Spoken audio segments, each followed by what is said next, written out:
Thank you for watching this online class presentation from Cedarville University. Did you know the Cedarville University Yellow Jackets compete in 16 NCAA Division II sports? Our athletes play hard as they honor Christ through their sport. We invite you to learn more at cedarville.edu. So ecclesiology, not the study of Ecclesiastes, as Josh is saying. Yeah, it makes sense though, etymologically, I can feel that, I hear that. So ecclesia is the Greek word for church, and get into that idea there. So one thing to say for Friday, I don't have it with me, sorry. For Friday, there's some reading due. Oh yeah, you're reading like a chapter of mine actually. Have fun with that. So that was part of my dissertation, which is just exciting reading. So if you're like having insomnia and just can't sleep at night, there's a copy of my dissertation in the library you can take out, read, you will sleep soundly. So, but chapter 1 is trying to lay out, here's some things on church discipline, which we'll discuss on Friday as well. Membership and discipline are really connected ideas in the church. So on Canvas, I don't have it as an assignment, but I'd love to discuss Friday. I've got on this week's module for Canvas a couple of articles from a guy named Don Miller and then a guy named Jonathan Lehman, who's actually here on campus like yesterday and today at this conference. And they wrote some articles sort of back and forth about, does membership really matter? Don Miller's saying, I'm not part of a church because it's me and Jesus and I can go into the woods and sing and pray and everything's good. And Lehman's trying to say, well, there's Bible about the need to be a part of a church. And so they kind of go back and forth with that. So there's no like assignment to say, hey, I read this, but I'd like for you to read it and love for you to come Friday with thoughts from Miller's articles and Lehman's articles. They're short, those articles, and think, what were some thoughts about what they said about membership? How do we think about that biblically? Just some things to discuss there. All right, so quick review. Nature of the church. We hit a few classes ago here. Thinking through especially Israel and church. What are differences? What are similarities there? And then we had some images of the church. We discussed 3. They're Trinitarian in nature, just to say that. So let's review. Like, what were those images of the church that we saw? You can look in your notes if you need to. Body of Christ, that's 1. People of God. People of God and the blank of the Spirit, the temple. Good. So people of God, body of Christ, temple of the Spirit. There's more, but those are typical, pretty pronounced images in the church we see that describe who we are as God's people and remind us of those things. We really quick went over some really brief things on the history of the church. So I want to just really quick highlight in your notes on the history of the church, there were 2 segments I want to hit on, and they're called the marks of the church. So in the patristic era, which is roughly, will you tell me, what's the time period of patristic era? Have you ever recall this? It's early. Yeah, so 100 to 500 AD, that time period. So they thought of marks of, this is what a church is. The church is 1, holy, Catholic, and apostolic. This is in your notes again for your slides on the history of the church, but just to note this, they said the church is 1, meaning it's unified. It's holy, meaning that it is made up of people who have come to faith in Jesus and are then what Paul calls saints or holy ones. It's Catholic. Now, some may be like, no, I'm not. So let me explain this, because there's times at my church where we as a church will recite certain creeds. Not often, but once in a while. And it wasn't long ago, a few weeks ago at our church, we recited the Apostles' Creed. And part of that says, I believe in one holy Catholic and apostolic church. And I always kind of look around during that moment to see, is anyone abstaining from saying Catholic? Because they might say in their minds, I am not a Roman Catholic. I'm a Baptist or a Methodist or whatever you might say you are. To which I want to say, there's a difference between capital C Catholic and lowercase c Catholic. Capital C Catholic refers to the Roman Catholic Church, yes, but a lowercase c Catholic here, the idea just means I believe in the universal church. That's what the word Catholic means. Don't forget, local churches, universal church, all believers, all around the world, throughout history. I affirm that. Do you affirm that? I affirm that. So I say I can affirm a Catholic church in that sense. And then one apostolic church. We as Protestants would say, yeah, we're like Acts 2:42, where it says they devoted themselves to the apostles' teaching. So we're about apostolic doctrine. And coming under that to say that's our teaching, the apostles, the prophets, they're the cornerstone of my faith. The Bible contains their teaching, and we are an apostolic church in that sense. Now, again, Roman Catholicism would say, well, they may know, like, when they say they're an apostolic church, what do they mean by that? Anybody heard that idea? They have apostolic succession? Not ringing a bell? So, okay, so the idea in the Roman Catholic Church, they say we're an apostolic church means the priest in their church was trained by so-and-so, who was trained by so-and-so, who was trained by so-and-so. You trace your lineage back, and they would say any priest, any bishop, any pope can trace their lineage back to the first pope, namely Peter. So there's been the succession of apostles and then the priesthood from him down to the present day. And because of that, we're an apostolic church. We don't affirm that. We affirm, again, the doctrine of the apostles as the basis for who we are as a church. So that's patristic marks. So again, one, unified, holy, made up of believers. Catholic, universal, we affirm the church universal. And then apostolic, we affirm the teachings of the Bible as a church. Then there are Reformation marks. This is also in your notes, but just to say this here as well. So there's three here that's most often talked about, which is the right preaching of the word. Anybody see this in their notes? You guys fill in your history notes yet? I get it says PowerPoint along, but you guys seen this there? What page is it? 65. Thank you. So Reformation marks here, the right preaching of the word. That's one mark, they would say. 65? 63. It says historical illumination, it has 4 bullet points, and it says church history can basically be broken down into 4 major eras. Okay, that's patristic, medieval, Reformation, and modern. Again, I emailed PowerPoint to you. Make sure you guys fill these in the time you have there with that. That's why I sent it to you. So that's the patristic, medieval, Reformation, and modern. Beyond that, you'll see in there patristic marks as well as Reformation marks as well. So the right preaching of the word, Reformation says, the right administration of the ordinances or the sacraments, which we'll talk about next week. And then the right discipline of the church. So you get this later on if you see your notes right now, but the right preaching of the word. So a church is going to have the word rightly preached, doctrinally true, accurate, those things. We're going to have the right administration of baptism and the Lord's Supper. Those things make the church visible. The ordinances do. Like this person comes under baptism, we celebrate the Lord's Supper. That shows who in fact is part of this church, who celebrates these things. And then with that, the right administration of discipline as well. Thinking through, yes, like church discipline like on the corrective side, but even on the formative side of trying to say we're a church that exhorts one another, encourages one another, corrects one another. That's part of who we are as a church. So those two sets of marks are really important. Patristic, one, holy, Catholic, apostolic.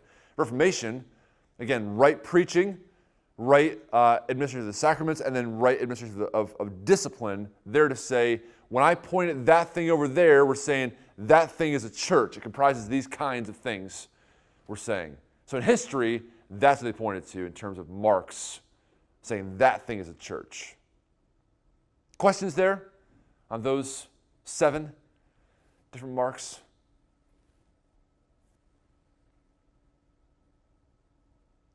So again, this is historical. You can find verses to support these things, but this is a historical way they thought through the church as a whole. Okay? So let's go on then to polity, which, bring this up for notes going forward here.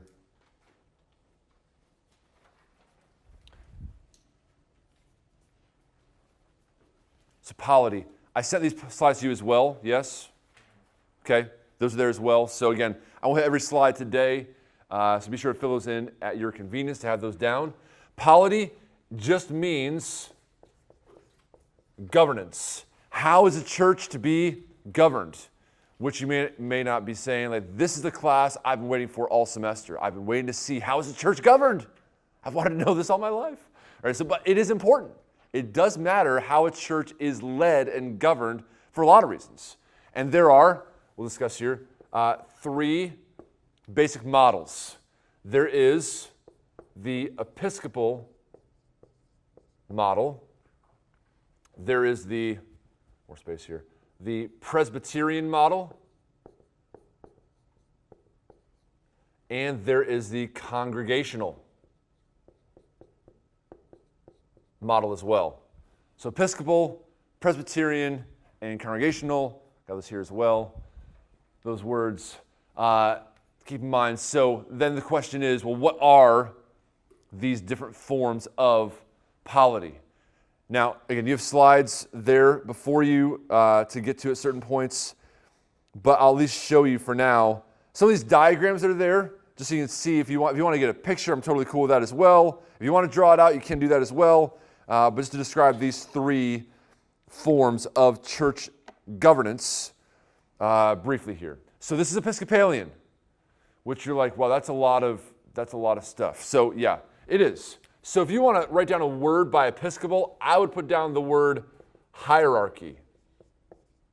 Lots of levels of, you call it bureaucracy. Well, levels of leadership that go up the chain, down the chain, however you will.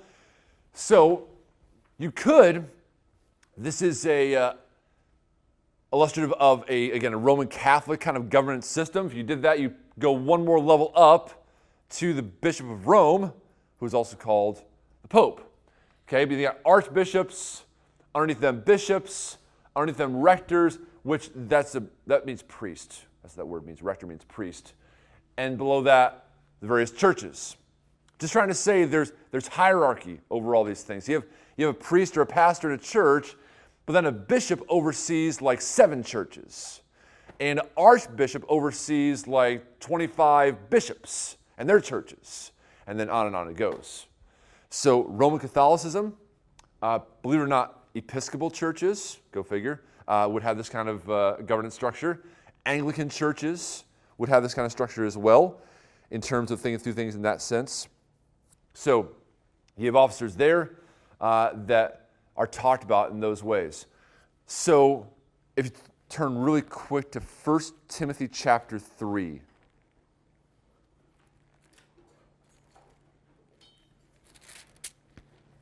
I'm going to have you look at this later on in your time in groups to discuss. But there are several terms that are used to describe leaders in the church. So can someone read verse 1 of 1 Timothy 3? Verse 1? Yeah. The saying is trustworthy. If anyone aspires to the office of overseer, he desires a number of tasks. Okay. So ESV there, Adrian, is that what it is? ESV? Yeah. So office of overseer. You know something different there besides overseer in your translation? Mine says bishop. Yours is bishop. Is that, what is that, NIV or is that? New King James. Okay, so the word in Greek is episkopos, which you can hear Episcopalian there. It's very overseer or bishop centric. So this is going to argue there are 2 offices that elder and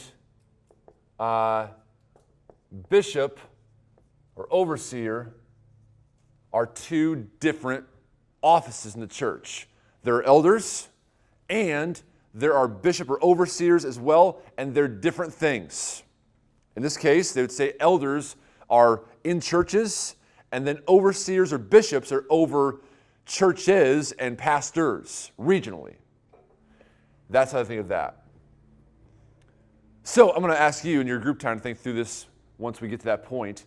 But just suffice to say here, trying to think through it, is that a fair way to say those offices are 2 separate, distinct, different offices? I'm going to say no. That's not the case. I'll let you look and see as well what you think about that. Just I'll just preclude my thoughts here. Titus 1, really fast. Titus 1. Titus 1, verse 5. This is qualifications for that pastoral office. And verse 5, he says, that's why I left you in Crete, that you might put what remained into order and appoint elders, circle that word there, elders, in every town as I directed you. If anyone is above reproach, the husband of one wife, and his children are believers and not open to the charge of debauchery or insubordination, for an overseer as God's steward must be above reproach. Now, this is my simple logic here. We're saying, like, you need to appoint elders. Elders do this. They're like this. They have these qualities. Because an overseer must blah, blah, blah. I don't think Paul is all of a sudden saying elders one office and overseers another office. I think he's referring to one office by two different names. Makes sense in context. Otherwise, it's really weird to read it like some other way. So I'm looking there and saying it seems as though Paul's addressing this as elders, overseers there as well as one office and not two. Beyond that, thinking through like this kind of hierarchy, you could ask somebody, I've asked Sam Alberry this question because he's a good Anglican. I said, brother, where in the Bible is this kind of governance structure? To which he says, like, it's not there. You can't find like all these layers of bureaucracy and hierarchy. But church history, it was an early kind of rendition of church governance. So we say it's good, and we'd say at the end of the day, it doesn't matter. So they would say again, history says they have this view, and as well, New Testament data-wise, well, it doesn't really matter how we do this exactly. That'd be the way they think through those things there. I would say the Bible does speak to it, and that there's patterns for us to look at. Secondly, the Presbyterian governance structure. Presbyterian. So again, if you picture here, just jot it down if you want to. Some hierarchy here, but you got churches, and then the E's here stand for elder. If you want to make sure you know that. So the E stands for elder. So a group of elders in a church are called a session. Okay? They oversee, they preach, they teach, they have authority over, lead churches in that way.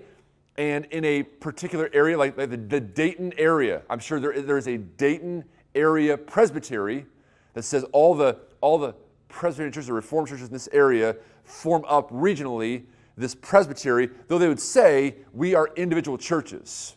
We meet for cooperation, for partnership in certain things, fellowship. Then beyond that, once a year, there's a general assembly where they meet together and discuss doctrinal issues, practical issues, all sorts of stuff. So there's some hierarchy again here, but they would say, unlike the last one, it's not in that highest level like if the Pope says or if the Archbishop says. They would say here, authority resides with the elders. 1 Timothy 5:17.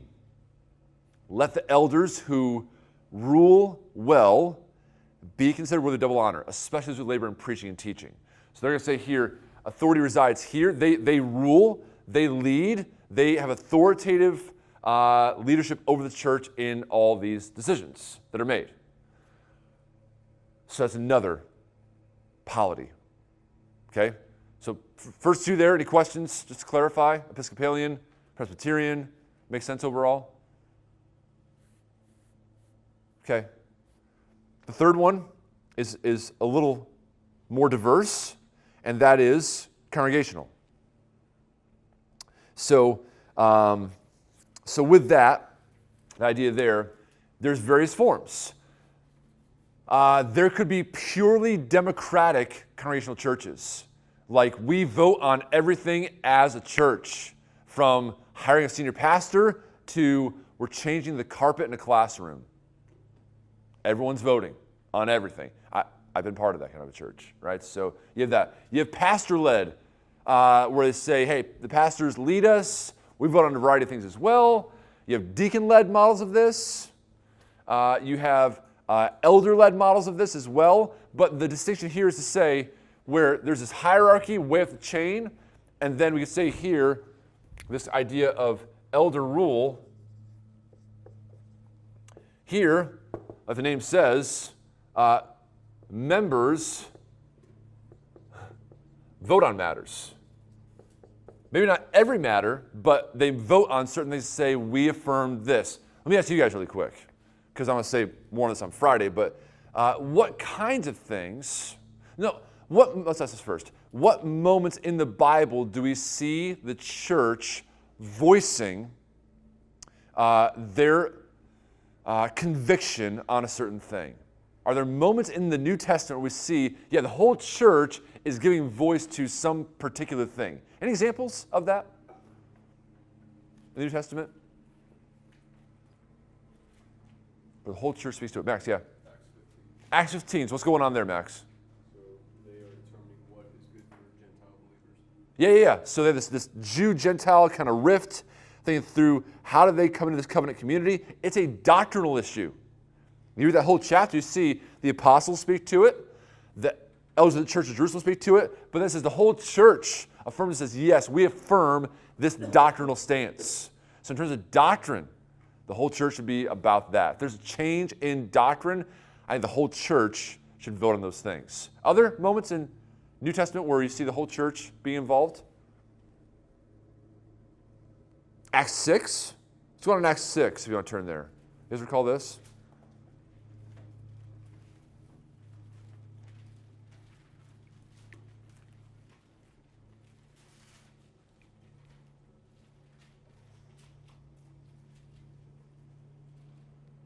So what's going on there? Really quick. The first two verses. Yeah. Okay, so there's an issue in the church of certain widows being served and certain widows not being served. And they're like, we can't do this word ministry and that over there. Choose from among yourselves those who can serve tables, basically. And it says, you read in there, the church does that. Matthew 18, verses 15 through 20. If your brother sins against you, go to them, right? If they don't listen, 2 or 3 witnesses. If they don't listen, bring it to the church. Okay, so we see examples of doctrine, officers in the church, and disciplinary issues, which I think would also give rise to membership issues as well. So I think at least 4 things in the New Testament say doctrine, church officers, discipline, and membership would say the church can and should speak to those things. So that's the difference there in terms of thinking through that. Now, different models that are there and different ideas going on. I'm going to argue, I think there's good argument for an elder-led, deacon-served, and congregationally governed church. All right, so I'll say more on this on Friday, but there's a good argument for these 3 elements to say that elders lead, deacons serve, and in certain ways the entire church governs by voting on certain distinct, important matters in the church. I don't think it's everything, but on certain important issues, they need to give voice to and speak into those things as well. So I'm going to give some verses on why I think that is, and think through that next time, along with the idea of membership and the idea of discipline, as well to think through, so if we're governed by the congregation, then what is a member and what's their responsibility and roles, and is church membership biblical, and then as well as church discipline biblical, and think through that together as well in that way, and all that kind of stuff to think through as we think through polity. So I'm going to argue for, with these 3, this one, but this particular kind, this brand, if you will, of elder-led, deacon-served, and governed by the whole congregation. So with that, let me leave you guys with this question. Okay? If you want to take a picture, because I'm taking this computer with me, so if you want to get a picture, that'd be great for your discussion here for a few minutes in class before we leave. I want you to look up these verses. And I want you to think about who are they addressed to, these passages. You'll see they're addressed to a certain group of people.